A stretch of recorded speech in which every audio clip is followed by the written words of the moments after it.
Hello everybody, back here again with our vlog a day, and today is Wednesday the 3rd, and today was a lovely, beautiful day weather-wise outside. Got up this morning crazy early, dealing with the puppy, got that taken care of, was able to hop in the hot tub for a little bit, kind of stretch my body out, kind of loosen up a few muscles here and there. I'm getting some really weird, cramping in my right shoulder. I don't know if I'm laying wrong on it at night or what, but I'm waking in the morning and just pure hell. It sucks. It's not a good day. So, trying to fight that off, figure it out best I can and whatnot. So, got a few things taken care of though. My bride finally got up. She got around a little bit, so I'll let the dogs make some noise. Got a couple things taken care of. Had a meet and greet scheduled for a Great Dane, which I actually looked to what kind of dog it was, which cracks me up. Sometimes I just it's a dog. I'll figure it out once I get there. It doesn't matter. But I showed up at these people's house. They want me to do 2 walks a week. Basically, I think Tuesday and Thursday, so it really don't matter. She's working Monday through Friday, but once a dog walked, somewhere in there to kind of get a little more exercise. Her husband uses a walker, and I don't know if he used a chair if he goes very far, but he's not able to walk her very much. And they're working on training her to kind of be like a service dog, where he can kind of push down on her. She's a big, beautiful Great Dane, missing an eyeball. Real friendly, a little bit skittish, but she comes from that side, which I did test a little bit. I came up from that side, see how it's going to react. I kind of, real fast, kind of touch the side of her head. And she was a little bit skittish, but not bad. I've seen Great Danes, when they go blind or start going blind, become exceptionally aggressive, and that can be really, really scary. And it's one of those things where the dog's insanely lovable, just the sweetest thing you ever meet, and then something that startles it.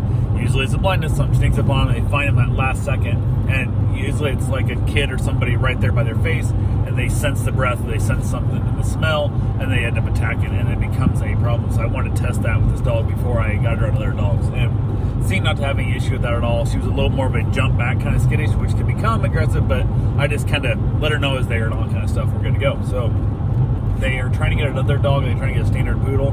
I guess they're also trying to get, ironically, I pulled up the driveway at the address, and it was a house that my wife and I had looked at a long time ago for sale, and it was one of those things we tried to get an appointment, and this agent kept getting blown off, kept getting pushed back, whatever. Finally went and looked at it. They had an open house. We put an offer on it, and they said there was another offer already. It was already contingent. I already accepted an offer before our agents got the offer in. It's one of those ones where the agent drug their feet to put it in, which pissed me off. Which it could have been a nice house, but it wasn't our dream home. But it was pretty damn nice. It was pretty close to it. It was about everything I wanted. And I told her that, and she kind of laughed. She goes, "Oh, this is a fantastic. This is just a fiasco all the way around." I guess they did the same thing. They tried to make an offer on it, and they were coming from out of town, and they were told it was for sale, whatever, or it was already sold, it was under contract, and yada yada.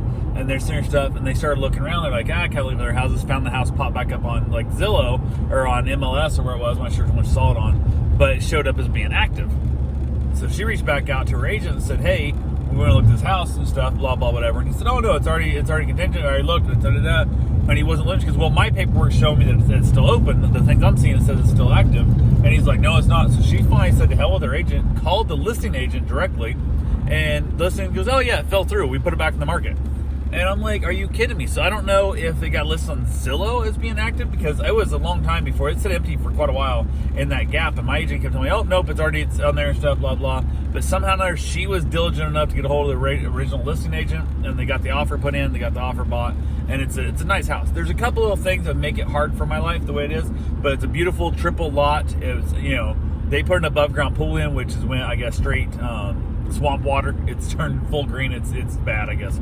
So it's not doing well, which right now with the world we're in, it's hard to get filters and stuff. It's hard to get pumps. It's a pain in the butt. So I thought about depending on the walking goes. I love the idea of testing out my ability to see if I can clear up a pool and offering to do it as I'll do as a free service to see if I can figure out this out with the testing and stuff. When you buy my testing equipment and whatever and kind of build them a new filter, you got to pay for everything, but my labor itself be free, and see if I can't get the pool brought back into a world, because I do not want to put my own pool in and find out I can't do it. I don't want to pay somebody, $125 a week, whatever, to come over and clean my pool for something I can figure out how to do myself. So who knows? Left there, headed back to the house, went ahead, basically chatted a little bit with them, had dogs at the house, puppies there, yada yada. Another gentleman texted me and said he's on his way over to drop his dog off, and I was like, cool, no big deal. So I went ahead and put the dogs up, So that dog get dropped off, and it's a Labrador mix. We think pit bull. We don't really know. It's purely got lab head. It's got a weird curly tail, like a pug. It's kind of strange. I don't know what it is, but Brazilian stuff. Good dog. Let the dogs meet. Let him meet the puppy.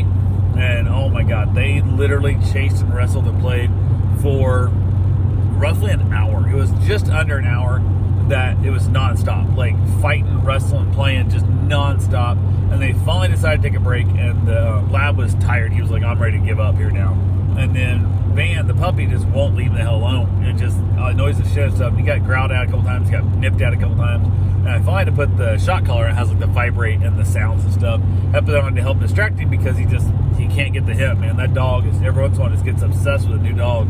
And just, oh, it's awful. Like, it's the point, like, I could not own Van full time because he cannot handle new dogs. Now, once he gets to know him, like the little Aussie, he doesn't really care about the Aussie at all. He sniffs him like, hey, you're cool, whatever. Doesn't care. And this dog, he won't care about tomorrow either. But this morning, he literally is losing his damn mind. So I got there, watched them quite a bit. So, a couple points, I literally split the dogs up to kind of give them a little more time apart. They got to playing again. They got to wrestle, got chasing. They had a great time. Hung out there throughout the day, and literally spent a good chunk of my day going through, turning on monetization on this channel right here. Apparently, somehow or another, YouTube decided they wanted to turn off monetization for the last 3 years of my videos and a bunch of videos before that. So I went through, and I think I've got them all monetized now again. But I spent the last 2 days, literally the last 2 days, going through here, monetizing every damn video back again. Some of them have quite a few views that I've lost money. I was like, I don't pay attention to how much money YouTube pays me. They pay me money. I don't pay attention to it too much. And I was like, that check was pretty small. And I'm like, wait a minute. Then I get another check. I'm like, oh, okay, that check was fine. I'm like, okay, no big deal, whatever. Then I get another check. I'm like, that check is kind of like, what the hell? Realize, nope, the reason the checks are small is because when it hits the monthly thing, whatever, and then other ones are taking like 2 months to do the check. And I'm like, oh, so it didn't hit enough the first month, whatever. So you guys basically bumped it back. So that's why my checks seem fine every once in a while. But again, like I said, I don't keep track of it that much, so I don't really know. So it pissed me off. And the fact that I can't just go ahead and hit one button that says monetize everything, it's just pain in the ass. And the new ones I upload, I've been at it for a few days now. I upload a new one and it automatically goes demonetized. And I'm like, you piece of shit. So I'm dealing with that. I have no idea what's up with it. So I have to go back in physically in through like the YouTube Studio app, and then remonetize every video after I put it up, which is it's ridiculous. I should be able to set it up when I upload the damn video to actually say monetize right now. Like, I should be able to do that from my phone. Like, this is not something I should have to have a PC or a Mac to do with, but it is what it is. So I did some checking. I don't know what Mac I'm going to buy. God, I'm dragging my feet, man. I got to buy a MacBook. I am going to go with the MacBook instead of a regular Mac. Trying to decide I'm going to go with a regular Air or a Pro. I don't think I need the Pro. I don't really need that much extra storage. I can run external hard drives, so that's not a big deal there. And just, every once in a while, just throw stuff off onto there. And then when I'm done, I don't know. I got to figure it out. So there's like $900 for a MacBook. And then it's like $2,500 for a MacBook Pro, a big boy. And I'm like, God damn, I can't bring myself to spend that much money.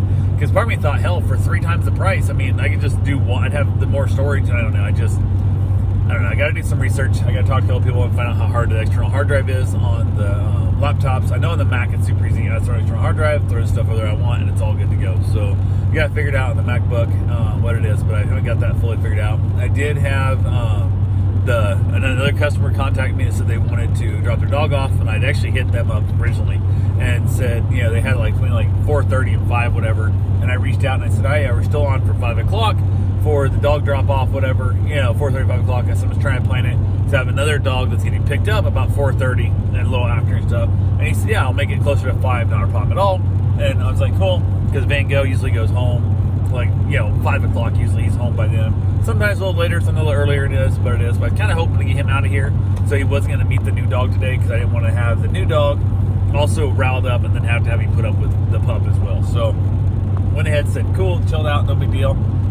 From there, I was able to, they said, yeah, not a problem, we'll drop off 5 o'clock. I said, please shoot me a text like you do when you're coming over. That way I can make sure the dogs are put up.